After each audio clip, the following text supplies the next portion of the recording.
نحمده ونصلي على رسوله الكريم أما بعد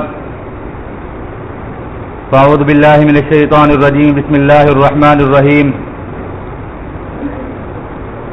واضرب لهم مثل الرجلين جعلنا لأحدهما جنتين من أعناب وحفظناهما بنخل وجعلنا بينهما زرعا كلتا الجنتين آتت أكلها ولم تظلم منه شيئا وفجرنا خلالهما نهرا وكان له ثمر فقال لصاحبه وهو يحاوره أنا أكثر منك مالا وأعز نفرا ودخل جنته وهو ظالم لنفسه قال ما أظن أن تبيد هذه أبدا صدق الله العظيم.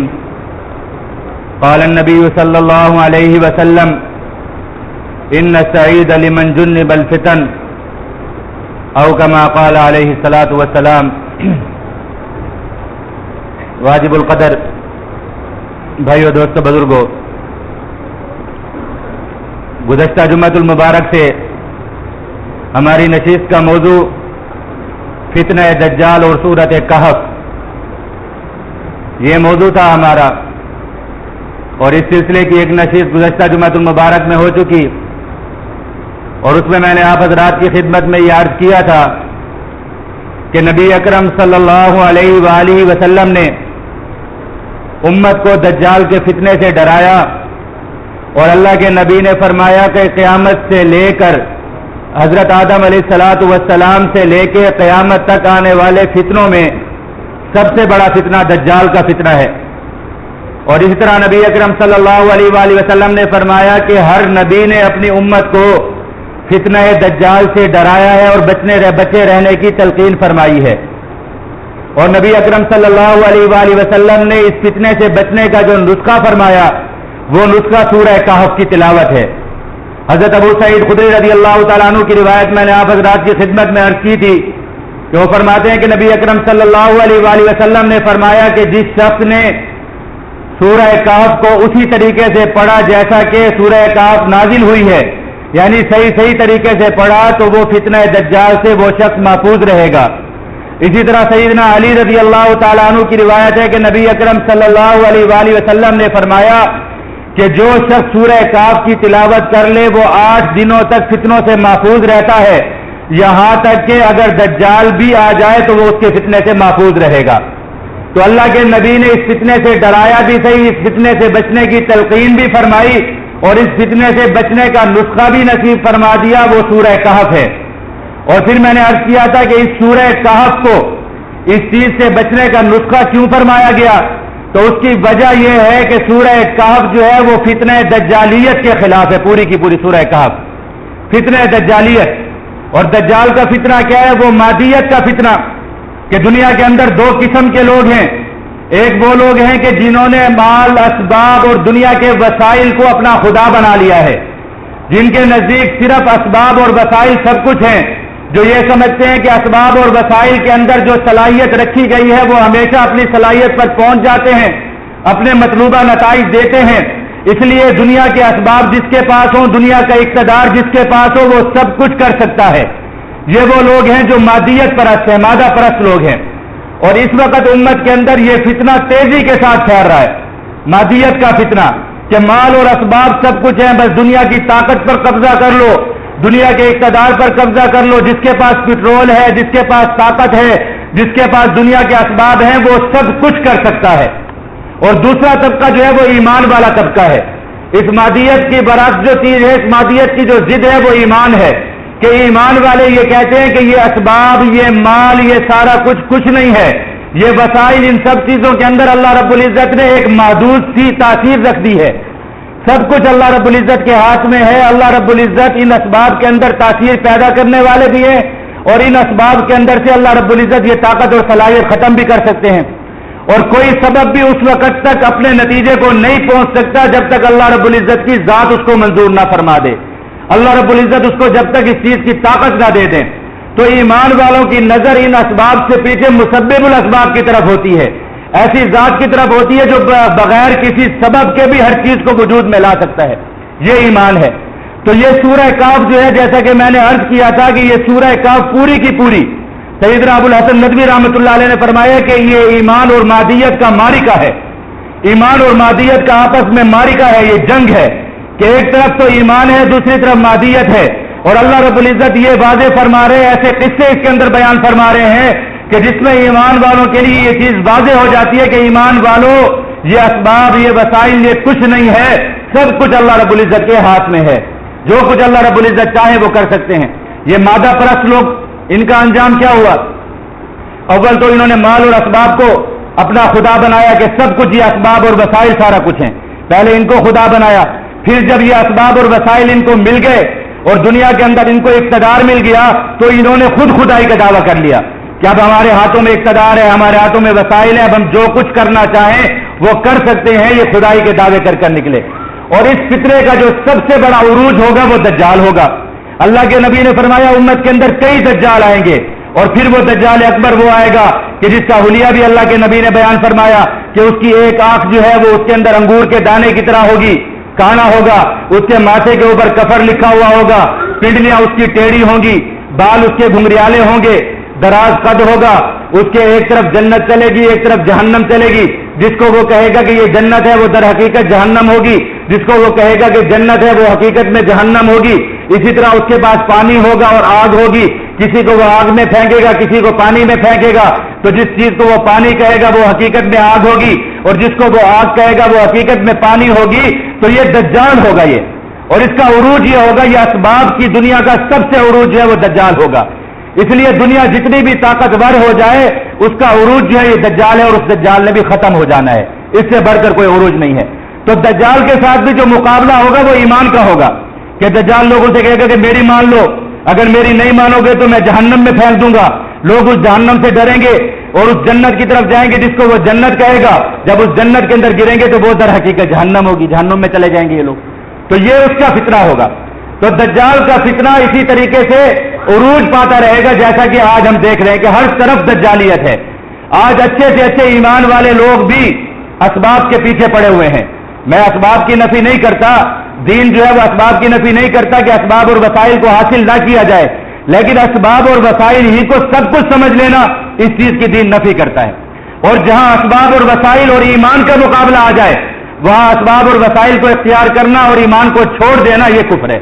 مثلا انسان کو ضرورت پڑ گئی، مال کی ضرورت پڑ گئی، انسان کے اوپر فقر آ گیا، اب انسان اس کے لیے وسائل جو ہے وہ حاصل کرتا ہے، اسباب حاصل کرتا ہے، ٹھیک ہے، اسباب جو ہے وہ حلال اسباب اور حلال وسائل اس کے لیے حاصل کیے جائیں، اس میں کوئی حرج نہیں ہے، وہ تو اچھی چیز ہے، اللہ کے نبی نے اس کی تعریف فرمائی ہے۔ لیکن اب ایک موقع یہ آ جاتا ہے کہ انسان کے دل میں یہ بات آ جاتی ہے، شیطان ڈالتا ہے، جیسے آج کل ہوتا ہے کہ سوائے بینک سے سود لینے کے یا قرضہ اٹھانے کے اور کوئی صورت نہیں ہے، ورنہ میں بھوکا مر جاؤں گا۔ اب یہاں پر یہ سبب اور ایمان آپس میں تعارض کے اوپر آ گئے، مقابلے کے اوپر آ گئے کہ ایک طرف ایمان کا تقاضا یہ ہے کہ اس طرف مت جاؤ، ایمان منع کرتا ہے، اللہ رب العزت نے منع فرمایا سود نہ کھاؤ، اللہ کے نبی نے منع فرمایا کہ جو شخص سود کھائے گا سود کا کم سے کم گناہ بھی جو ہے وہ اپنی ماں کے ساتھ 72 مرتبہ زنا کرنے کے برابر ہے۔ اب ایمان کا تقاضا یہ کہ بھوکا مر جاؤ، سود کی طرف نہ جاؤں، اور اسباب کا تقاضا کیا ہے، دنیا کا مادے کا تقاضا کیا ہے، وہ یہ کہتے ہیں کہ جاؤ سود لو، اس لیے کہ بہت اچھی چیز ہے، سود لو گے اس سے کاروبار کرو گے، اس سے نفع ملے گا، سود پر جو گاڑی اٹھاؤ گے وہ انشورنس ہوگی، اس سے کوئی تمہیں حادثہ ہو جائے، کوئی کسی قسم کا ایکسیڈنٹ ہو جائے وہ بھی بینک بنوا کر دے گا، پھر قسطوں کے اندر دینی ہوں گی، اکٹھا مال نہیں دینا پڑے گا، فلاں چیز ہوگی فلاں چیز ہوگی، ایک بہت مزین کر کے اس کو پیش کیا جائے گا۔ جیسا کہ میں نے عرض کیا کہ دجل کا مطلب ہی یہی ہے کہ ایک ملمہ سازی، کہ کسی بری چیز کو اچھا کر کے پیش کرنا، چیز لوہے کی ہے اس کے اوپر سونے کی چادر چڑھا دی اور کہا کہ یہ سونے کی چیز ہے، تو سود بری چیز ہے، اب اس کو چمکا چمکا کر بیان کیا جا رہا ہے۔ اب یہاں پر جو ہے وہ تعارض آ گیا، آپس میں مقابلہ ہو رہا ہے کہ اب ایمان پر کھڑا ہوتا ہے یا مادیت کی طرف جاتا ہے۔ ہاں اب انسان کو زور دینا پڑے گا اپنے پاؤں کے اوپر، اپنے ایمان پر۔ اگر ایمان پر قائم رہا تو اللہ رب العزت نواز دیں گے، اگر گر گیا برائی کے اندر تو گرتا ہی چلا جائے گا، گرتا ہی چلا جائے گا، اور پتہ نہیں کتنے اندھیروں کے اندر جا گرے گا۔ ایسے ہی دکان کے اوپر بیٹھا ہوا ہے، اب نماز کا وقت آ گیا، اذان ہو رہی ہے، اب کیا ہوتا ہے؟ اب اللہ کا دین اور ایمان کیا کہتے ہیں کہ آ جاؤ نماز کی طرف آ جاؤ، اس لیے کہ روزی دینے والی ذات خود بلا رہی ہے، گاہکوں کے دل میں ڈالنے والی کہ اس کی دکان پر جاؤ، وہ ذات خود بلا رہی ہے، وہ ذات کے جس کے ہاتھ میں سارے نفع اور سارے خسارے وہ خود بلا رہی ہے، اس لیے سب کچھ بند کر کے اس ذات کی خدمت میں حاضر ہو جاؤ اور جا کر کھڑے ہو جاؤ۔ ایمان کا تقاضا یہ ہے. لیکن مادہ پرست لوگ کیا کہیں گے کہ نہیں، نماز کے لیے جاؤ گے تو آدھا گھنٹے کے لیے دکان بند ہو جائے گی، آدھے گھنٹے کے اندر اتنا خسارہ ہو جائے گا، جب اتنا خسارہ ہو جائے گا روزانہ کا اتنا خسارہ ہوگا تو مہینے کا اتنا خسارہ ہو جائے گا، پورے مہینے کا اتنا خسارہ ہوگا تو سال کا اتنا خسارہ ہو جائے گا. تو مادہ پرست لوگ کیا کہیں گے کہ نماز کے وقت میں دکان پر بیٹھے رہو. اب ایمان اور اسباب کا آپس میں یہ مقابلہ شروع ہو گیا. اب جو ایمان والے ہیں وہ مسجد کی طرف آ جائیں گے، ان کو اس بات پر یقین ہے کہ اللہ ہی روزی دینے والا ہے، جس لقمے پہ اللہ نے میری مہر لگا دی ہے اس کو کوئی نہیں چھین سکتا، اور اپنی جو ہے وہ قسمت کا کوئی لقمہ میں دنیا میں چھوڑ کر جا بھی نہیں سکتا، اس لیے میں تو جا رہا ہوں نماز پڑھنے کے لیے. وہ دکان پہ تالا لگا کر آ جائے گا. جو مادہ پرست ہوگا وہ بیٹھا رہے گا، اس کی نظر صرف اسباب پر ہوگی. اللہ رب العزت اس کو برکت دیں گے، اس کو اللہ رب العزت پھنسا دیں گے دنیا کے اندر. آج سارا کچھ یہی ہو رہا ہے. آج دنیا جتنی تاریکیوں کے اندر گر رہی ہے صرف اسی چیز کے اوپر کہ اللہ کی ذات پر یقین نہیں رہا، صرف اسباب پر یقین ہے. اس لیے کوئی شخص میلوں سے بیٹھا ہوا فون کر کے کہتا ہے کہ باز آ جاؤ ورنہ تمہیں پتھر کے ڈور میں پھینک دیں گے. ہم کہتے ہیں جی بالکل پھینک سکتے ہیں، اس لیے کہ سب کچھ ان کے ہاتھوں میں ہے. ہم اپنا ایمان، اپنا دین، اپنا ملک، اپنی قوم سب کچھ بیچ کر بیٹھ جاتے ہیں. ہم یہ نہیں جانتے کہ وہ اللہ رب العزت جس نے ان کو طاقت دی ہے اسی اللہ رب العزت نے ہمیں ایمان بھی دیا ہے. ہم اس ایمان کو لے کر اگر اپنے پاؤں پر کھڑے ہو جائیں تو ہم ان پر غالب آ سکتے ہیں، لیکن اس وقت ایمان انسان کے سامنے نہیں ہوتا، صرف اسباب انسان کے سامنے آ جاتے ہیں. تو اللہ رب العزت نے انسان کو اس دنیا کے اندر آزمانے کے لیے بھیجا ہے. اس لیے فرمایا انا جعلنا ما علی الارض زینۃ لها لنبلوہم ایہم احسن عملا، کہ یہ دنیا کی زیب و زینت، یہ دنیا کی تمام چیزیں صرف اس لیے ہیں تاکہ اللہ رب العزت آزما لے کہ تم میں سے کون اچھا عمل کرتا ہے اور کون برا عمل کرتا ہے. وَإِنَّا لَجَاعِلُونَ مَا عَلَيْهَا صَعِيدًا جُرُزًا، اور اس کے بعد ہم اس دنیا کو ملیا میٹ کر دیں گے، بالکل اس کو زمین اور ختم کر دیں گے، اس کو میدان بنا دیں گے، یہ سب کچھ ختم ہو جائے گا، لیکن آزمائیں گے ضرور. تو اس صورت کے اندر سورہ کہف کے اندر اللہ رب العزت نے ایمان اور مادیت کے معرکے کو بیان فرماتے ہوئے 4 قصے بیان فرمائے. ان میں سے ایک قصہ اصحاب کہف کا قصہ تھا جو کہ ہم گزشتہ جمعۃ المبارک میں عرض کر چکے. دوسرا قصہ اللہ رب العزت نے اس صورت کے اندر ان 2 شخصوں کا قصہ بیان کیا ہے کہ جن میں سے ایک شخص کے پاس 2 باغات تھے. یہ ایسا قصہ ہے کہ جو ہم سب کی روزمرہ کی زندگی میں روزانہ پیش آتا ہے کہ انسان ایمان پر کھڑا ہوتا ہے، ایمان انسان کی نظریں جو ہے اسباب کی طرف ہوتی ہیں. اللہ رب العزت نے فرمایا وَاضْرِبْ لَهُم مَّثَلَ الرَّجُلَيْنِ جَعَلْنَا لِأَحَدِهِمَا جَنَّتَيْنِ مِنْ أَعْنَابٍ وَحَفَفْنَاهُمَا بِنَخْلٍ وَجَعَلْنَا بَيْنَهُمَا زَرْعًا. یہ 2 ایسے شخصوں کا قصہ ہے کہ جن میں سے ایک شخص ایسا تھا کہ جس کو اللہ رب العزت نے 2 باغات دیے، یعنی اس کو دنیا کے اسباب میں سے سب سے بہترین چیز دی، باغات دیے 2. اور وہ 2 باغات بھی کیسے؟ وَحَفَفْنَاهُمَا بِنَخْلٍ، کہ وہ انگور کے باغات ہیں اور ان کو گھیرا ہوا ہے، ان کو چھاؤں کی ہوئی ہے ان پر کھجوروں نے، کہ ان کے اندر کھجوروں کے درخت بھی ہیں، انگور کی بیلیں ہیں اور کھجوروں کے درخت ہیں. وَحَفَفْنَاهُمَا بِنَخْلٍ وَجَعَلْنَا بَيْنَهُمَا زَرْعًا. اور پھر صرف ان کے اندر کھجور اور انگور نہیں ہے، اس کے اندر بیلوں کے درمیان میں اللہ رب العزت نے اس کے لیے کھیتی بھی لگائی ہوئی ہے، کھیتی بھی لگائی ہوئی ہے. اور پھر اتنا بھی نہیں ہے کہ اس پر ختم ہو جائے، اللہ رب العزت نے ان دونوں کے درمیان پانی کا جو ہے وہ انتظام کرنے کے لیے ان دونوں باغات کے درمیان نہر کو بہا دیا کہ نہر بھی چلتی ہے.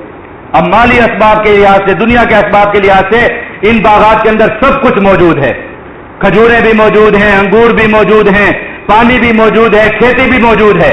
اللہ رب العزت نے اس کو سب کچھ دیا ہوا ہے. اور دوسرا وہ شخص ہے کہ جس کے پاس ایمان ہے، ظاہری اسباب کے اندر اس کے پاس کوئی چیز نہیں ہے. یہ دونوں شخص آپس میں جا رہے ہیں. اللہ رب العزت ان کا قصہ بیان فرماتے ہیں وَاضْرِبْ لَهُم مَّثَلَ الرَّجُلَيْنِ جَعَلْنَا لِأَحَدِهِمَا جَنَّتَيْنِ مِنْ أَعْنَابٍ وَحَفَفْنَاهُمَا بِنَخْلٍ وَجَعَلْنَا بَيْنَهُمَا زَرْعًا كِلْتَا الْجَنَّتَيْنِ آتَتْ أُكُلَهَا. یہ دونوں باغات اچھا خاصا پھل دیتے ہیں، بہترین پھل دیتے ہیں. وَلَمْ تَظْلِم مِّنْهُ شَيْئًا، تھوڑی بہتی بھی اس کے اندر کمی نہیں ہوتی. وَفَجَّرْنَا خِلَالَهُمَا نَهْرًا، اور ان کے درمیان میں نہریں بھی بہتی ہیں. وَكَانَ لَهُ ثَمَرٌ، اور اس کے اندر پھل بھی ہوتا ہے. فَقَالَ لِصَاحِبِهِ وَهُوَ يُحَاوِرُهُ أَنَا أَكْثَرُ مِنْكَ مَالًا وَأَعَزُّ نَفَرًا. وہ شخص فخر کے اندر آ جاتا ہے، اس کی جو ہے وہ نظریں اور اس کی نگاہیں اللہ رب العزت کی ذات سے ہٹ کر صرف دنیا کے اسباب کی طرف چلی جاتی ہے کہ میرے پاس تو سب کچھ ہے. وہ اپنے اس دوست سے کہتے ہیں انا اعز منک مالا واعز نفرا، کہ میرے پاس تو دنیا کا سب کچھ موجود ہے، میں تو تجھ سے زیادہ مال والا اور تجھ سے زیادہ دولت والا ہوں، تجھ سے زیادہ میرے پاس سب کچھ موجود ہے. وہ شخص اس کو کہتے ہیں کہ ایسا مت کہے، ایسا مت کہہ اس لیے کہ جو کچھ تجھے دیا ہے اللہ نے دیا ہے، تو یہ کہے کہ جو کچھ مجھے دیا ہے اللہ نے دیا ہے، اللہ کی ذات کیا خوب ہے، تو ماشاءاللہ کہا کر، ماشاءاللہ کہا کر۔ انا اعز منک مالا انا اکثر منک مالا واعز نفرا ودخل جنته وهو ظالم لنفسه قال ما اظن ان تبيد هذه ابدا۔ اور وہ یہ گمان کرنے لگتا ہے اور وہ یہ کہتے ہیں کہ یہ تو سب کچھ جو کچھ بھی موجود ہے یہ اللہ نے مجھے دیا ہے، یہ میرے اپنا کمال ہے، مجھے مل گیا اور یہ کبھی میں اس سے محروم نہیں ہوں گا، ہمیشہ میرے پاس یہ رہے گا۔ تو وہ شخص اس کو کہتا ہے کہ خیال کر، تو دنیا سے رخصت ہو جائے گا، چلا جائے گا، آخرت کی فکر کر۔ جیسا کہ آج کل کہا جاتا ہے، آج کل کو کسی کو سمجھاتا ہے کہ آخرت کی فکر کرو، دنیا ختم ہونے والی ہے، یہ کسی کام کی نہیں ہے، یہ سب کچھ پڑا کا پڑا رہ جائے گا، قبر آ جائے گی۔ لوگ سنتے ہیں اور بس گزر جاتی ہے سر سے بات، کہتے ہیں اچھا ہو جائے گا، ہو جائے گا، دنیا گزر جائے پھر دیکھیں گے۔ اور اکثر مالدار لوگ کہ جن کو اللہ تبارک و تعالیٰ نے دنیا کی نعمتیں دی ہوتی ہیں، ان کے دل میں یہی بات ہوتی ہے، ان کے دل میں یہ وسوسہ ہوتا ہے کہ جیسے ہمیں دنیا اچھی مل گئی ایسے آخرت بھی اچھی مل جائے گی، بس وہ اس لیے غافل ہوتے ہیں۔ تو یہ شخص بھی اسی فتنے کے اندر مبتلا ہو گیا اور کیا کہنے لگا، انا اکثر منک مالا واعز نفرا ودخل جنته وهو ظالم لنفسه قال ما اظن ان تبيد هذه ابدا وما اظن الساعه قائمه۔ کہتے ہیں کہ مجھے یہ یقین نہیں ہے کہ قیامت آئے گی، وَلَئِن رُدِدتُّ إِلَىٰ رَبِّي لَأَجِدَنَّ خَيْرًا مِّنْهَا مُنقَلَبًا۔ اگر میں مر بھی گیا اور قیامت ہو بھی گئی تو مجھے یہ امید ہے کہ مجھے اس سے بہتر مل جائے گا، اس لیے کہ میں بڑا کاریگر ہوں، مجھے علم ہے، میں دنیا کی کھیتی باڑی جانتا ہوں، میں دنیا کے اصول جانتا ہوں، میں دنیا کی زراعت کے اصول جانتا ہوں، میں دنیا کے اندر تجارت کے اصول جانتا ہوں، میں پھر کامیاب ہو جاؤں گا۔ اپنے نفس کے اوپر اور اپنے علم کے اوپر اس کو فخر آ جاتا ہے، جیسا کہ آج کل ہمیں بتایا جاتا ہے کہ بس یہ سب کچھ دنیا کے اسباب حاصل کر لو پھر سب کچھ تمہارا ہے۔ اللہ تعالیٰ فرماتے ہیں کہ ایسا نہیں ہے۔ وہ شخص اس کو نصیحت کرتا ہے دوسرا دوست کہ بھائی ایسا مت کہہ، ایسا مت کہہ، تو یہ کہہ کہ اللہ نے مجھے دیا ہے۔ اور تو کیوں نہیں کہتا جب اپنے باغ کے اندر داخل ہوتا ہے ماشاء اللہ کیوں نہیں کہتا، لا قوت الا باللہ کیوں نہیں کہتا؟ تو کہا کر ماشاء اللہ کہ جو کچھ ہے وہ اللہ کا دیا ہوا ہے، کوئی قوت کسی کے پاس نہیں ہے۔ اس نے کہا نہیں، یہ سب کچھ میرا اپنا، میں نے کھیت لگایا، میں نے باغ لگایا، میں نے پانی دیا، میں اچھی علم رکھتا تھا، میں اچھی ذہانت رکھتا تھا، میں اچھا دنیا کا تجربہ رکھتا تھا، اس لیے میرا سب کچھ ہو گیا۔ اللہ رب العزت نے فرمایا کہ ایسا نہیں ہے، تیرا تجربہ بھی موجود رہے گا، تیرا علم بھی موجود رہے گا، یہ باغ بھی موجود رہے گا، یہ زمین بھی موجود رہے گی، یہ پانی بھی موجود رہے گا، لیکن اللہ رب العزت اس باغ کا ستیہ ناش کر دیں گے، ایک ہوا چلائیں گے اور ختم ہو جائے گا، یہ ختم ہو جائے گا۔ پھر وہی ہوا کہ ایک ہوا چلی اور وہ باغ سارا کا سارا ختم ہو گیا، کھجوریں گر گئی، انگور کی بیلیں گر گئی، زمین کے اندر سے پانی ختم ہو گیا، زمین کے نیچے دھس گیا، اور وہ پھر شخص اپنا جو ہے وہ ملامت کرنے لگا اور اپنی جو ہے وہ شخص ندامت کے اوپر آ گیا اور فکر کرنے لگا، نادم ہونے لگا اور فکر کرنے لگا کہ ہے یہ میرے ساتھ کیا ہو گیا۔ پہلے کیا کہہ رہا تھا، ما اظن الساعة قائمة ولئن رددت الى ربي لاجدن خيرا منها منقلبا قال له صاحبه وهو يحاوره اكفرت بالذي خلقك من تراب۔ اس کو اس کے دوست نے کہا کہ تو اس کی نفی کرتا ہے کہ جس نے تجھے مٹی سے پیدا کیا، ثم من نطفة، پھر اس نے تجھے ایک گندے پانی سے پیدا کیا، ثم سواك رجلا، پھر اس نے تجھے ایک مرد بنا کر، ایک جو ہے انسان بنا کر کھڑا کر دیا، لکنہ اللہ ربی، میں تو یہی کہتا ہوں کہ بس وہ ہمارا رب ہے، اس کی طرف دیکھ، ولا اشرک بربی احدا، اور میں اس رب کے ساتھ کسی کو شریک نہیں کرتا، میں اس رب کے سوا کسی کو مسبب الاسباب نہیں دیکھتا۔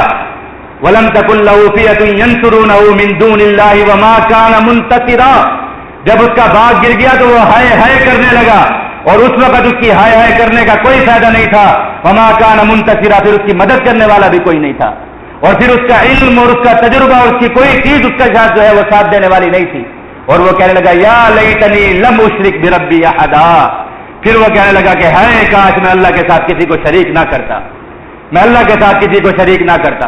یہ شخص بھی مشرک نہیں تھا، اللہ کو ماننے والا تھا، لیکن پھر بھی کہتے کہ یا لیتنی لم اشرک بربی احدا، کہ کاش میں اللہ کے ساتھ کسی کو شریک نہ کرتا، یعنی یہ شرک کی سبب ہے کہ میں اسباب کے اندر اللہ کے ساتھ کسی کو شریک نہ کرتا، میں نے اسباب کو اللہ رب العزت سے زیادہ طاقتور سمجھا، میں نے یہ سمجھا کہ پانی موجود ہے، تجربہ موجود ہے، سب کچھ موجود ہے، یہ نعمت مجھ سے نہیں چھینے گی۔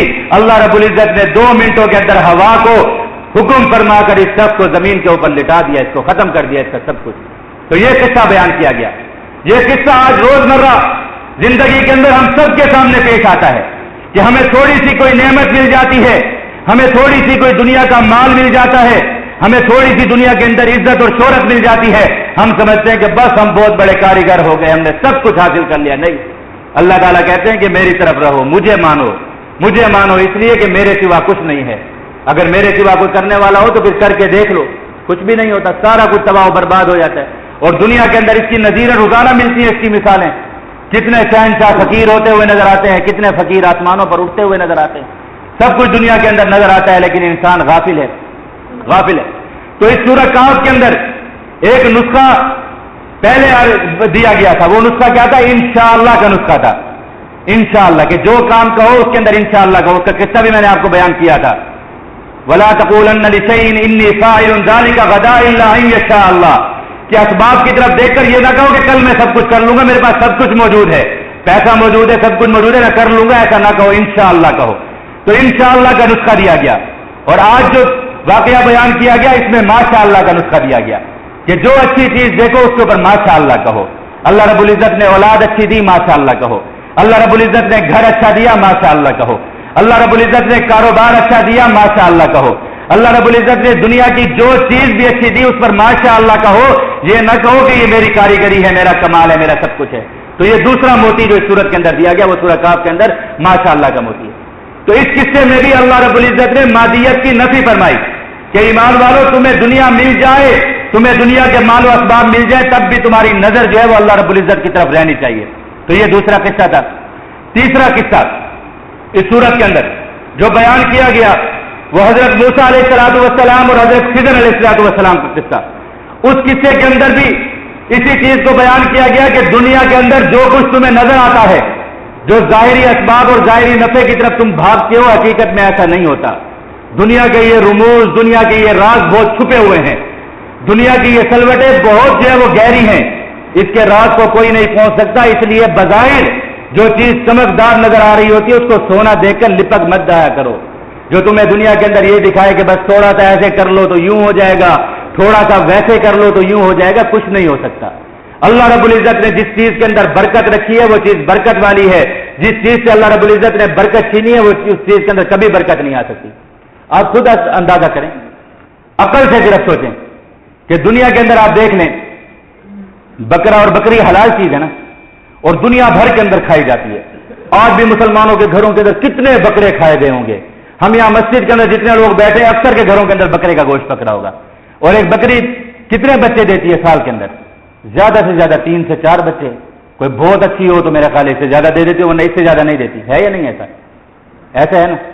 اور دنیا کے اندر کتے حرام، اللہ رب العزت نے اس کو فرمایا وہ حرام ہے، اس کے اندر برکت نہیں ہو سکتی۔ ایک کتیا کتنے بچے دیتی ہے؟ ہر 2 مہینے بعد 9 یا 11 یا 14 یا 15 بچے دیتی ہے، ہر 2 مہینے بعد، ہر 2 مہینے بعد اتنے بچے دیتی ہے۔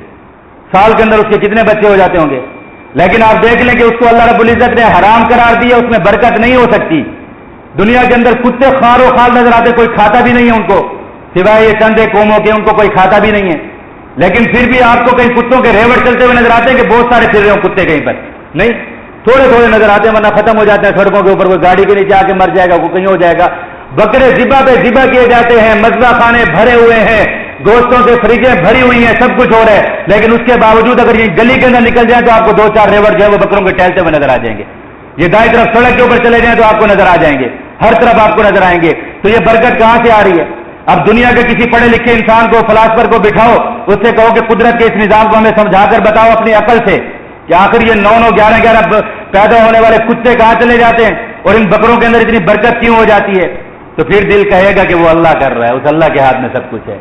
تم جو یہ دنیا کے اندر پیمانے بنانے والے ہو نا کہ برکتوں کے، کہ سود لے لو، فلاں چیز لے لو تو ایسے ہو جائے گا، فلاں چیز کر لو تو ایسے ہو جائے گا، تمہارے سارے پیمانے جھوٹے ہیں۔ اللہ کا پیمانہ سچا ہے، جیسے اللہ نے فرما دیا ویسے ہی ہونے والا ہے۔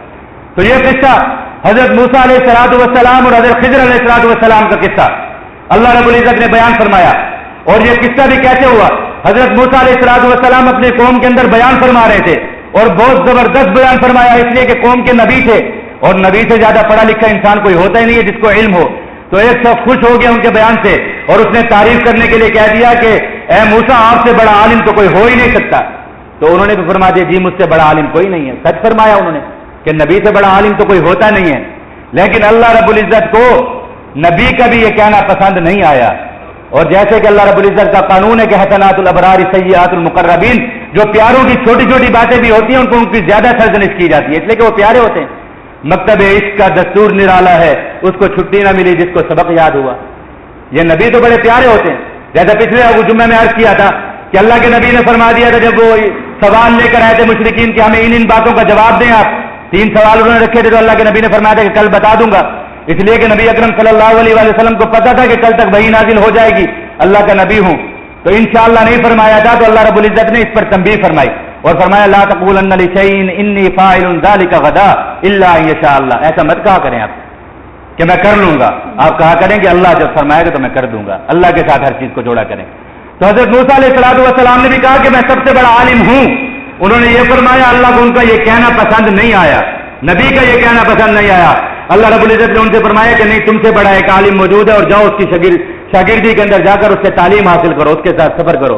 وَإِذْ قَالَ مُوسَىٰ لِفَتَاهُ لَا أَبْرَحُ حَتَّىٰ أَبْلُغَ مَجْمَعَ الْبَحْرَيْنِ أَوْ أَمْضِيَ حُقُبًا، حضرت موسیٰ علیہ السلام نے سفر شروع کر دیا، اللہ کے حکم پر چل پڑے۔ اللہ نے فرمایا جاؤ، حضرت خضر علیہ السلام سے ملاقات ہوئی، طویل قصہ ہے، مختصر عرض کروں گا۔ اب اس کے اندر عجیب عجیب واقعات ہونے لگے، ان کے ساتھ چل پڑے، ایک کشتی کے اندر سوار ہو گئے، حتیٰ اذا رکبا فی السفینۃ خرقہا، اس کشتی کے اندر بیٹھے، ان لوگوں نے اکرام کیا، بہت عزت کے ساتھ کشتی کے اندر بٹھایا، حضرت خضر علیہ السلام نے اس کشتی کے اندر سوراخ کر دیا۔ حضرت موسیٰ علیہ السلام اللہ کے نبی تھے، یہ بات ان سے دیکھی نہیں گئی، ان سے کہا قال اغرقت لتغرق اہلہا لقد جئت شیئا امرا، کہ آپ نے یہ کیا کر دیا کہ ان کشتی والوں نے آپ کو بٹھایا کشتی کے اندر اور آپ نے اس کشتی کے اندر سوراخ کر دیا۔ اب ظاہری اسباب کے اندر یہ بات دیکھی کہ ایک کام غلط کیا ہے کہ کشتی کے اندر سوراخ کر دیا، لوگ ڈوب جائیں گے، کسی کی نیکی کا یہ صلہ دیا جا رہا ہے، لیکن اللہ رب العزت کو پتا تھا اس چیز کا کہ یہ ظاہر نظر آنے والی چیز کے پیچھے اللہ رب العزت کی کوئی مصلحت اور حکمت موجود ہے، اور اس مصلحت اور حکمت کا علم اللہ رب العزت نے حضرت خضر علیہ السلام کو دیا تھا۔ تو حضرت خضر نے فرمایا کہ خاموش رہو، میرے ساتھ چلنا ہے، تو آپ سے کہا ہے کہ آپ کسی بات کے بارے میں سوال نہیں کریں گے۔ انہوں نے کہا اچھا ٹھیک ہے، اب نہیں کروں گا۔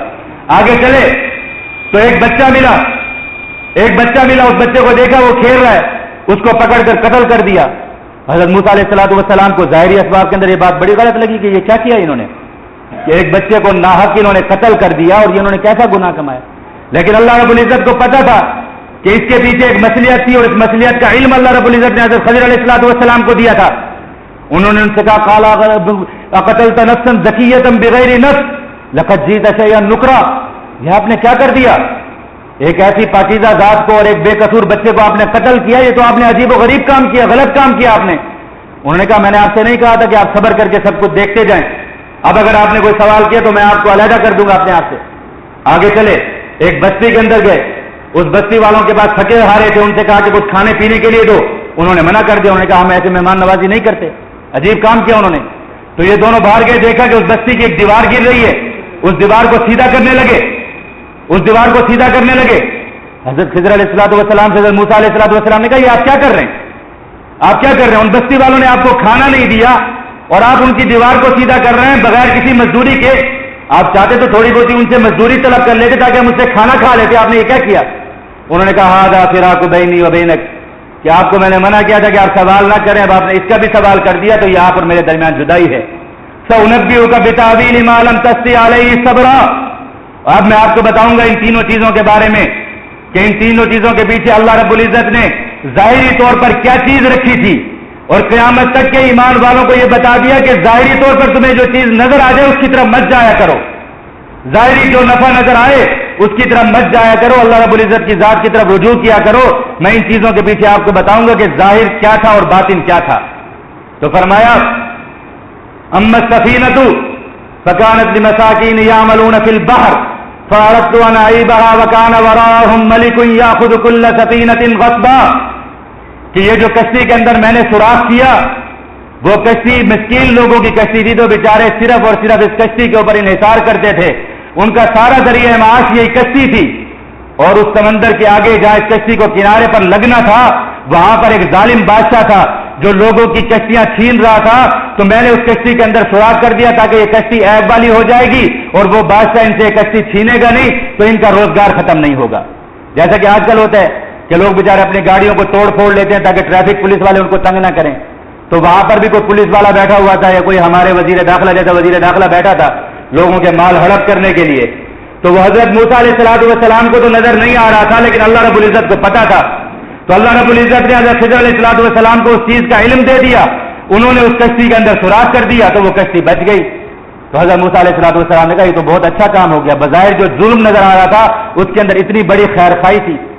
اور فرمایا وَأَمَّا الْغُلَامُ، اور جو بچہ میں نے قتل کیا، فَكَانَ أَبَوَاهُ مُؤْمِنَيْنِ فَخَشِينَا أَن يُرْهِقَهُمَا طُغْيَانًا وَكُفْرًا فَأَرَدْنَا أَن يُبْدِلَهُمَا رَبُّهُمَا خَيْرًا مِّنْهُ زَكَاةً وَأَقْرَبَ رُحْمًا، کہ وہ جو بچہ تھا اس کے والدین بہت نیک لوگ تھے، اور اس بچے نے بڑا ہو کر ان والدین کو ستانا تھا، ان والدین کو آزمائشوں کے اندر مبتلا کرنا تھا، کفر کے اندر مبتلا کرنا تھا. اللہ رب العزت نے ان والدین کو اس کے شر سے بچانا تھا، اور اس کے بدلے کے اندر اللہ رب العزت نے ان کو اچھی اولاد دینی تھی. اس لیے اس بچے کو اللہ رب العزت نے قتل فرمایا. اب بظاہر یہ نظر آ رہا تھا اب والدین سے بھی کوئی بچہ مر جاتا ہے یا کچھ ہوتا ہے تو وہ اللہ کو بھی بھول جاتے ہیں. اکثر ماؤں کو دیکھا ہے چیختے چلاتے ہوئے کہتے ہیں کہ یا اللہ تو نے یہ ظلم ہم پہ کرنا تھا، فلاں کے 9 بچے، فلاں کے 6 بچے، فلاں کے 8 بچے، میرا ایک تجھے اچھا نہیں لگا، میرا ایک اچھا تجھے نہیں لگا، تو نے وہ مجھ سے چھین لیا. کفریہ باتیں کرتے ہیں. لیکن اللہ کو پتہ ہے کہ اللہ نے کیا، کس چیز کے اندر اللہ رب العزت نے کیا حکمت اور مصلحت رکھی ہے. تو اللہ رب العزت نے ان والدین کی نیکی کی وجہ سے ان کو اس بچے کے شر سے بچانا تھا، اور اس کا بدل اللہ رب العزت نے ان کو بہترین دینا تھا. روایات کے اندر لکھا ہے کہ اس بچے کے بدلے میں اللہ رب العزت نے ان کو ایک بچی دی کہ جس کی اولاد سے انبیاء کرام علیہ السلام کا سلسلہ چلا، اور بعض روایات کے اندر لکھا ہے کہ اسی سلسلے سے 40,000 انبیاء کرام علیہ السلام پیدا ہوئے. تو بتائیں یہ اللہ رب العزت، ظاہر جو چیز نظر آ رہی تھی وہ کیا تھی؟ ظلم تھا، لیکن اس کے اندر اللہ رب العزت نے کتنی بڑی حکمت اور مصلحت رکھی تھی. تیسری چیز وَأَمَّا الْجِدَارُ فَكَانَ لِغُلَامَيْنِ يَتِيمَيْنِ فِي الْمَدِينَةِ وَكَانَ تَحْتَهُ كَنْزٌ لَهُمَا وَكَانَ أَبُوهُمَا صَالِحًا. فرمانے لگے وہ جو دیوار میں نے سیدھی کی ہے وہ کسی بستی والے کی دیوار نہیں تھی. فَكَانَ لِغُلَامَيْنِ يَتِيمَيْنِ، وہ 2 یتیم بچوں کی دیوار تھی، یتیم بچوں کی دیوار تھی. وَكَانَ تَحْتَهُ كَنْزٌ لَهُمَا، اور اس دیوار کے نیچے ان بچوں کے لیے ایک خزانہ مدفون تھا جو ان کا والد دفن کر گیا تھا. تو اللہ رب العزت کی طرف سے ان کو یہ حکم ہوا کہ اس دیوار کو سیدھا کر لیں، اس لیے کہ اگر وہ دیوار گر جاتی تو وہ خزانہ نکل آتا اور ان بچوں کے بالغ ہونے سے پہلے لوگ اس خزانے کے اوپر قبضہ کر لیتے. تو اللہ رب العزت نے اس خزانے کی حفاظت فرمائی، اور کس کے ذریعے سے حفاظت فرمائی؟ 2 نبیوں کے ذریعے سے اللہ رب العزت نے اس کی حفاظت فرمائی. اس خزانے کی 2 نبیوں کو مزدور بنا کے کھڑا کر دیا. اور آگے کیا فرمایا کہ کس لیے حفاظت فرمائی؟ کانا ابوہما صالحا، ان بچوں کا والد بہت نیک آدمی تھا. تو نیک بچوں کے مال کی حفاظت اللہ رب العزت نبیوں کے ذریعے سے کروا رہے ہیں. آج ہم کہتے ہیں کہ بچوں کے لیے جائیدادیں بنا کر جائیں تو ان کا اچھا فیوچر ہو جائے گا، ان کا مستقبل اچھا ہو جائے گا. حالانکہ حقیقت یہ ہے، اللہ کا قانون یہ ہے کہ بچوں کو نیک بنا کر جائیں، خود نیکیاں کر جائیں. اللہ رب العزت ان کو ہنستا بستا رکھے گا دنیا کے اندر. اللہ رب العزت ان کی حفاظت فرمائے گا. مال چھوڑ کر جاؤ گے تو اس مال کے پیچھے ایک دوسرے کو گولیاں ماریں گے. آج بھی آپ دیکھ لیں دنیا کے اندر کوئی بھائی کسی بھائی کو قتل کر رہا ہوگا تو اس کے پیچھے جائیداد کا جھگڑا ہوگا یا زمین کا جھگڑا ہوگا. گھروں کے اندر بیٹھی ہوئی بچیوں کے سروں کے اندر سفید بال آ جائیں گے، ان کی شادیاں نہیں کی جائیں گی، یا ان پر کوئی بدکاری کا الزام لگا کر ان کو قتل کر دیا جائے گا. یہ دنیا کے اندر روزانہ یہ واقعات ہوتے ہیں. اور اس کے پیچھے کیا کھڑا ہوگا؟ جائیداد کھڑی ہوگی کہ شادی اس لیے نہیں کر رہے بھائی کہ جائیداد کے اندر حصہ دینا پڑے گا. اور جب زیادہ تنگ آ گئے تو قتل کر دیا. کسی نہ کسی ملازم کے ساتھ جو ہے وہ بدفعلی کا، بد کرداری کا جو ہے وہ الزام لگا کر بہن کو قتل کر دیتے ہیں تاکہ اس کے اندر جو ہے ان کو کوئی حصہ نہ دینا پڑے جائیداد کے اندر. ایسا ہوتا ہے یا نہیں ہوتا؟ ہوتا ہے. اب باپ بیچارہ ساری زندگی کما کر، سود کھا کر، حرام کھا کر، رشوت کھا کر جائیداد بنا کر گیا کہ بچے اچھے ہو جائیں گے، اور انہوں نے کیا کیا کہ ایک دوسرے کو مارنا شروع کر دیا، بہنوں کو قتل کرنا شروع کر دیا. روزانہ کا معمول ہے. ذمہ داروں کے اندر دیکھ لیں یہ چیز بالکل عام ہے. میں ایک ذمہ دار کے پاس گیا، اس کو میں جانتا ہوں، تو اس کے پاس ایک گھوڑا تھا. وہ گھوڑا ایسے رنگ کا گھوڑا تھا کہ ابلگ رنگ کا گھوڑا تھا، اور وہ اس گھوڑے کے بارے میں یہ مشہور ہے کہ وہ گھوڑا نحوستی ہوتا ہے. یا عام تمام پرست لوگوں کے اندر یہ بات مشہور ہے کہ وہ گھوڑا نحوست ہوتا ہے، کہ اس رنگ کا گھوڑا جس گھر کے اندر ہو وہ نحوست ہوتا ہے. تو وہ ایک گھوڑا پھر رہا تھا کہیں پہ، اس کے بارے میں یہ مشہور تھا کہ یہ کسی کے گھر میں تھا تو اس کا باپ مر گیا، اس نے بیچ دیا تو وہ جس گھر کے اندر گیا اس کی بیوی مر گئی، پھر اس نے بیچا تو جس گھر کے اندر گیا اس کی بیٹی مر گئی، پھر کسی نے بیچا تو اس گھر کے اندر گیا تو اس کا جو ہے نا وہ کیا نام ہے اس کا بیٹا مر گیا، پھر کسی گھر کے اندر وہ بیچا گیا. تو اب جس گھر کے اندر گیا تھا جب اس گھر کے اندر آیا تو وہاں پر اس شخص کا بھائی مر گیا، اس کا بھائی مر گیا. تو میرا اتفاقاً اس شخص سے ملاقات ہوئی اور مجھے وہ گھوڑا پسند آیا. میں نے اس سے کہا، میں نے کہا گھوڑے کو بیچتے ہو مجھے؟ آپ لوگوں کے نزدیک تو یہ گھوڑا نحوست والا گھوڑا ہے. اس نے کہا نہیں، میرے لیے بڑی خیر والا گھوڑا ہے یہ. میں نے کہا وہ کیسے؟ کہتے اس کے آتے میرا بھائی مر گیا، اس کی جائیداد بھی مجھے مل گئی ہے. بالکل اس نے اسی طریقے سے کہا لا حول ولا قوت الا باللہ. جس جائیداد نے انسان کو وہ بھائی کے جو ایک دوسرے کے سامنے، صحیح بات ہے، اللہ رب العزت نے بھائیوں کا وہ رشتہ بنایا ہے کہ خدا کی قسم کسی بھائی کی کمر میں درد ہو تو دوسرے کے دل میں یہ ہوتا ہے کہ اس کا درد مجھے منتقل ہو جائے. انسان جب دعا کرنے بیٹھتے نا اپنے کسی بھائی کے لیے خیر کی تو اللہ تعالیٰ سے یہ دعا کر رہے تھے کہ یا اللہ اس کا دکھ مجھے دے دے، اس کو جو تکلیف ہے مجھے دے دے. انسان یہ بھول جاتا ہے کہ اللہ سے یہ کہے کہ یا اللہ اس سے تکلیف کو دور فرما دے. انسان تھوڑے سے آ جاتے کہتے کہ یا اللہ اس بھائی کو جو تکلیف ہے وہ مجھے مل جائے. لیکن یہ جائیداد اور یہ زمین بھائی کو بھائی کا دشمن ایسے بنا دیتی ہے. بڑی خوشی سے کہہ رہا تھا، کہتے بھائی مر گیا اب اس کی جائیداد بھی مجھے ملے گی، تو اس سے زیادہ بخت والا اور کون ہو سکتا ہے؟ یہ تو میرے والد سے بھی زیادہ میرے لیے بخت والا ہے. نعوذ باللہ من ذالک. تو خیر، تو اللہ رب العزت نے یہ قصہ بیان فرمایا حضرت موسیٰ اور حضرت خضر کا کہ ظاہر اس کے اندر سارا کچھ غلط نظر آ رہا ہے، لیکن اللہ رب العزت نے اس کے اندر جو ہے وہ حکمت رکھی. اس لیے یہ آنے قیامت تک کے لوگوں کو یہ بات سمجھا دی کہ لوگوں ظاہر کی طرف مت جایا کرو، بظاہر جو تکلیف محسوس ہو رہی ہوتی ہے اس پہ صبر کر جایا کرو. اس کے اندر پتہ نہیں اللہ رب العزت نے کتنی خیریں رکھی ہوں گی. اس کو کوئی دنیا کا پیمانہ، دنیا کی کوئی نظر، دنیا کا کوئی علم جو ہے وہ اس چیز کو نہیں پرکھ سکتا. اور جو روزمرہ کی زندگی کے اندر ہمیں کتنی چیزیں ایسی نظر آتی ہیں کہ جن کے اوپر ہم ہائے کر رہے ہوتے ہیں، لیکن بعد میں ہمیں پتہ چلتا ہے کہ ہمارے لیے بہت خیر والی چیزیں تھی. تو چوتھا قصہ جو اس صورت کے اندر بیان کیا گیا وہ یہ قصہ بیان کیا گیا کہ آج کل کی دجالیت کا جو بہت بڑا نقطہ ہے اور بہت بڑی منطق ہے وہ یہ ہے کہ دنیا کی حکومت کرنے کے لیے اور دنیا کے اوپر اپنے اقتدار کو طول دینے کے لیے اور دنیا کے اندر اپنی حکومت کو مستحکم کرنے کے لیے لوگوں کے اوپر ظلم و جبر کرنا بہت ضروری ہے. ظلم و جبر کرنا بہت ضروری ہے. اس لیے آج کل کے حکمرانوں نے ان سے پوچھیں کہ آپ نے کس کا فلسفہ لیا ہوا ہے، تو کوئی کہے گا کہ میں کمال عطا ترک کا جو ہے وہ پیروکار ہوں، کوئی کہے گا کہ میں نے ہٹلر کی جو ہے نا وہ داستانیں پڑھی ہوئی ہیں، کوئی کسی کی کوئی چائنا والوں کی داستانیں لے کر بیٹھا ہوگا، کوئی جو ہے وہ امریکہ والوں کی لے کر بیٹھا ہوگا، کسی کے نزدیک جو ہے وہ کوئی روس کا لیڈر جو ہے وہ آئیڈیل ہوگا، کسی کے نزدیک جو ہے وہ نیلسن منڈیلا کا نظام جو ہے بہت اچھا ہوگا، کسی کے نزدیک جو ہے جمہوریت بہت اچھا نظام ہوگا. تو یہ دنیا کو یہ بتانا چاہتے ہیں کہ دنیا کے اندر حکومت، اقتدار، یہ ساری چیزیں اس وقت مل سکتی ہیں کہ جب دنیا کے اندر مروجہ طریقے سے حکومتیں کی جائیں. وہ مروجہ طریقہ کیا ہے؟ جمہوریت کا نظام ہے کہ جس کے اندر ایک پڑھے لکھے انسان کا اور ایک جاہل اور بدترین اور ایک بھنگی کا ووٹ برابر ہوتا ہے، اس کی رائے برابر ہوتی ہے. یہ دنیا کا نظام ہے جس کے اندر آزادی رائے ہے کہ جس کو ہر کسی پر ہر بات، ہر قسم کی جو ہے بکواس کرنے کی اجازت ہے. جو جس پر جو بھونکتا پھرے، جو جس کے اوپر جو کیچڑ اچھالتا پھرے، اس کو اس بات کی آزادی ہے. یہ دنیا کا نظام ہے جس کے اندر عورت کو ایسی آزادی دی گئی کہ وہ دنیا کے اندر طوائف بنی پھرتی رہے، وہ دنیا کے اندر اپنے جسم کی نمائش کرتی پھرتی پھرے، وہ دنیا کے اندر اپنا جسم فروش کرتی پھرے، جو کچھ مرضی کرتی پھرے، اس کو اس بات کی اجازت ہے. یہ دنیا کا نظام ہے کہ نعوذ باللہ اس دنیا کے نظام کے اندر اگر جو ہے وہ ہم جنس پرست اگر کسی علاقے کے اندر زیادہ ہو جائیں، ان کا ووٹ زیادہ ہو جائے تو لوگ ان کو اپنا امیر اور اپنا مقتدا مان لیں، ہم جنس پرستوں کو. نعوذ باللہ من ذالک. یہ دنیا کا نظام ہے اور یہ دنیا کا نظام ہے جس کے اندر پروٹوکول ہے کہ جو بڑا ہے اس کو سب کچھ کرنے کا اختیار ہے، اس کو ظلم و جور کرنے کا اختیار ہے، اس کو دنیا کے اندر جو ہے وہ ننگا ناچنے کا اختیار ہے، اس کو دنیا کے مال و اسباب کے اوپر قبضے کرنے کا اختیار ہے. اس کے بغیر دنیا کے اندر حکومتیں چل ہی نہیں سکتی. یہ بات ہے نا دنیا کے اندر.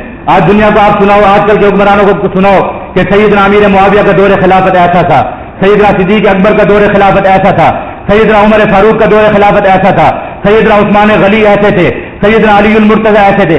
وہ کہتے ہیں کہ اب دنیا کے اندر ایسا نظام نہیں چل سکتا. اب دنیا کے اندر نظام چلے گا تو پروٹوکول کا نظام چلے گا کہ جس کے اندر صدر کے ایک اختیارات، وزیر اعظم کے ایک اختیارات، فوج کے ایک اختیارات، فلاں وزارت کے یہ اختیارات، وہ اختیارات، ان کے بغیر دنیا چل نہیں سکتی. اور ان اختیارات کے تحت جو ظلم و جور کیا جائے وہ جائز ہے. حکومت اور ریاست کے لیے ہر ظلم کرنا جائز ہے. حکومت اور ریاست چاہے مسجدوں کے اوپر پابندیاں لگائے، چاہے داڑیوں پر پابندیاں لگائے، چاہے مسلمانوں کی مساجد کے اوپر بمباریاں کرے، مسلمانوں کی بستیوں پر بمباریاں کرے، مسلمانوں کے افراد کو $5,000 کے عوض بیچ دے، مسلمانوں کی بچیوں کو اٹھا کر دشمنوں کے حوالے کر دے، یہ سب کچھ حکومت چلانے کے لیے جائز ہوتا ہے. اس کے بغیر حکومتیں چل نہیں سکتی. اللہ رب العزت فرماتے ہیں کہ چل سکتی ہیں. اللہ رب العزت فرماتے ہیں کہ چل سکتی ہیں. اللہ رب العزت قرآن میں ایسے حکمران کا تذکرہ کرتے ہیں کہ جس کو اللہ رب العزت نے ایسی سلطنت دی جو دنیا کے اندر کسی کو نہیں دی گئی. اس کی سلطنت مشرق کے اندر بھی تھی، اس کی سلطنت مغرب کے اندر بھی تھی. ذوالقرنین کا قصہ اللہ رب العزت نے بیان کیا. اور فرمایا کہ اس کا دستور اور اس کا منشور کیا تھا؟ اس کا دستور اور منشور یہ تھا کہ وہ کہتا تھا کہ میں کسی پر ظلم نہیں کروں گا، کہیں پر میں عدل اور انصاف کے خلاف کام نہیں کروں گا، ساری دنیا کے اندر عدل و انصاف کو قائم کروں گا. اور اس نے عدل و انصاف قائم کر کر لوگوں پر اور زمین پر حکومت کر کر دکھائی. اور اللہ رب العزت نے ایسی حکومت دی کہ مشرق کی طرف بھی اس کو حکومت دی، مغرب کی طرف بھی اس کو حکومت دی. یہ ذوالقرنین کون شخص تھا؟ بعض لوگ کہتے ہیں کہ یہ ذوالقرنین وہی تھا جو سکندر المقدونی جو مشہور ہے، یونانی سکندر جو مشہور ہے، اسی کو جو ہے وہ ذوالقرنین کہا جاتا ہے. بعض لوگ کہتے ہیں کہ یہ وہ ایرانی سائرس تھا جس کا تذکرہ میں نے آپ کو جس وقت عیسائیت کا جو ہے وہ چل رہا تھا اس وقت کیا تھا کہ یہ 559 عیسوی کے اندر یہ شخص 559 قبل مسیح میں یہ شخص آیا تھا جس نے یہودیوں کو بخت نصر سے کے مظالم سے جو ہے وہ نجات دلائی تھی. یہ وہ شخص تھا. بہرحال قرآن جو ہے وہ تاریخ کی کتاب نہیں ہے کہ اس کے اندر تاریخ کا بحث کی جائے. قرآن نے یہ قصہ بیان فرمایا کہ یہ ذوالقرنین وہ تھا. ذوالقرنین کو اللہ رب العزت نے حکومت دی حتی اذا بلغ مغرب الشمس وجدها تغرب في عين حمیۃ وجد عندها قوما. وہ مغرب کے اندر پہنچا، یہاں تک اس جگہ تک اللہ رب العزت نے اس کو حکومت دی جہاں پر سورج جا کر ڈوب رہا تھا، سورج ہی ختم ہو رہا تھا. حتی اذا بلغ مطلع الشمس وجدها تطلع على قوم لم نجعل لهم من دونها سترا. پھر اللہ رب العزت نے اس کو مشرق کے اندر حکومت دی. وہ یہاں تک گیا کہ جہاں تک جو ہے وہ سورج جہاں سے نکلتا تھا طلوع ہوتا تھا وہاں تک وہ گیا.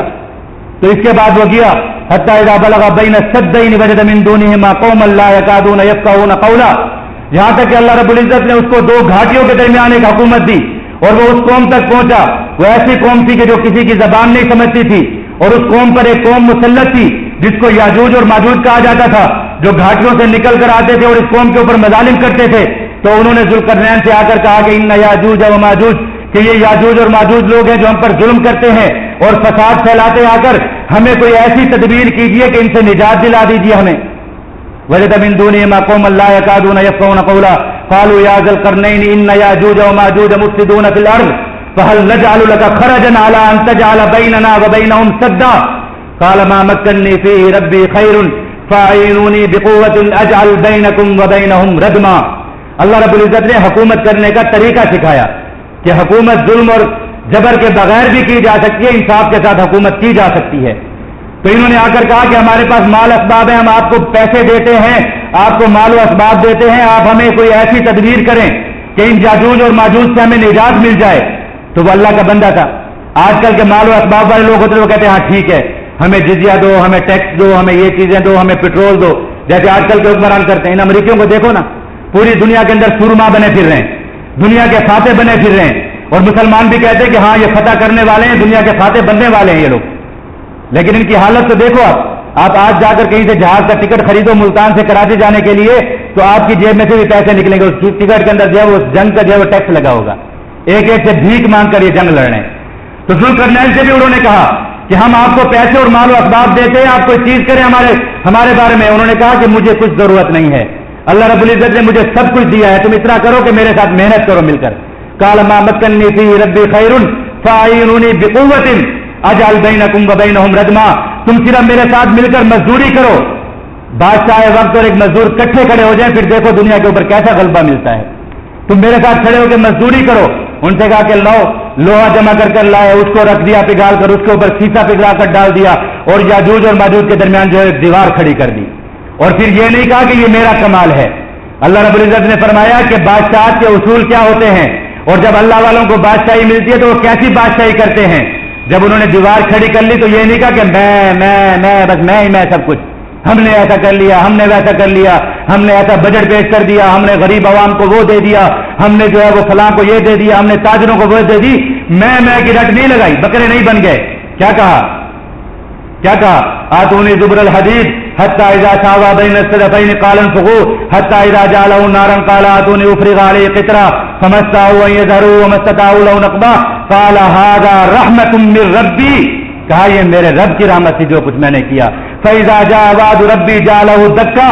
پھر آگے یہ نہیں بتایا کہ مستقبل میں ایسا ہو جائے گا کہ سونے کی نہریں بہیں گی اور چاندی کا پانی بہے گا اور دودھ ملے گا. یہ نہیں کہا.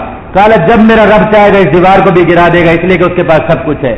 اتنی مضبوط دیوار بنا لی ہے، لیکن جب میرے رب کی جو ہے وہ مرضی ہوگی یہ دیوار بھی پانی کی طرح بہ جائے گی. اور قیامت کے قریب قرب قیامت کی جب علامات بیان کی گئی تھی تو عرض کیا گیا تھا کہ یہ دیوار ختم ہو جائے گی اور یاجوج ماجوج نکل آئیں گے، لیکن اب تک وہ دیوار موجود ہے. تو یہ ساری صورت اللہ رب العزت نے بیان فرمائی تاکہ لوگوں کی نظریں اسباب سے ہٹ کر اللہ رب العزت کی طرف ہو جائیں. اور پھر آخر میں اللہ رب العزت نے کیا فرمایا؟ اس سورت کے آخر میں سب کچھ فرما کر اللہ رب العزت نے آخر میں کیا فرمایا؟ اللہ رب العزت نے فرمایا من کان یرجو لقاء ربہ. یہ اس سورت کا خلاصہ ہے، ان قصوں کا خلاصہ ہے، ایمان والوں کو دعوت فکر ہے. اللہ رب العزت نے فرمایا میں نے یہ قصے بیان کر کے تمہیں فرما دیا، میں نے تمہیں بتا دیا کہ میں ہوں، سب کچھ کرنے والا میں ہوں. اب جس کا مجھ پر یقین ہو، اب مادیت اور ایمان کا مارکا ختم ہونے کو ہے.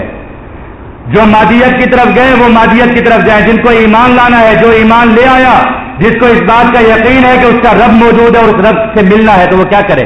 من کان یرجو لقاء ربی. جس شخص کو اس چیز کا یقین اور امید ہے کہ اس کو اپنے رب سے ملنا ہے، جس کا ایمان یہ ہے کہ اس نے مر جانا ہے، جس کا ایمان یہ ہے کہ اس دنیا کے بعد اس کو ایک اور دنیا کے اندر کھڑا ہونا ہے، اللہ رب العزت کے سامنے کھڑا ہونا ہے، تو وہ کیا کرے اس دنیا کے اندر؟ من کان یرجو لقاء ربی فلیعمل عملا صالحا. بس وہ عمل صالح کرے، اچھے اعمال کرے. ولا یشرک بربی احدا. اور وہ اپنے رب کے ساتھ کسی کو شریک نہ کرے. من کان یرجو لقاء ربی فلیعمل عملا صالحا ولا یشرک بعبادت ربہ احدا. وہ اپنے رب کی عبادت کے ساتھ کسی کو شریک نہ کرے، نہ اسباب کے اندر، نہ مال کے اندر، نہ طاقت کے اندر کسی کو شریک نہ کرے. وہی ایمان والا ہے اور وہی کامیاب ہونے والا ہے. اور اسی سورت کے اندر فرمایا قل هل ننبئکم بالاخسرین اعمالا الذین ضل سعیهم فی الحیاۃ الدنیا وهم یحسبون انهم یحسنون صنعا. اور یہ جو مادہ پرست قسم کے لوگ ہیں، انہوں نے یہ گمان کر لیا کہ یہ دنیا ان کے لیے کارخانہ ہے، جس نے دنیا کے اندر جو کچھ بنا لیا سب کچھ وہ ہے. تو سن لو یہ خسارے والے لوگ ہیں اور ان کے کام کوئی چیز آنے والی نہیں ہے. ان کے اعمال، ان کا سب کچھ برباد ہونے والا ہے اور یہ آخر کے اندر جہنم کے اندر دھکیل دیے جانے والے لوگ ہیں. تو اللہ رب العزت نے اس صورت کے اندر دونوں راستے بتا دیے، نیکی کا راستہ بھی بتا دیا اور بدی کا راستہ بھی بتا دیا، ایمان والوں کا انجام بھی بتا دیا اور طاقت کی پرستش کرنے والوں کا انجام بھی بتا دیا. اللہ رب العزت ہم سب کو ایمان کامل نصیب فرمائے. وآخر دعوانا الحمدللہ رب العالمین.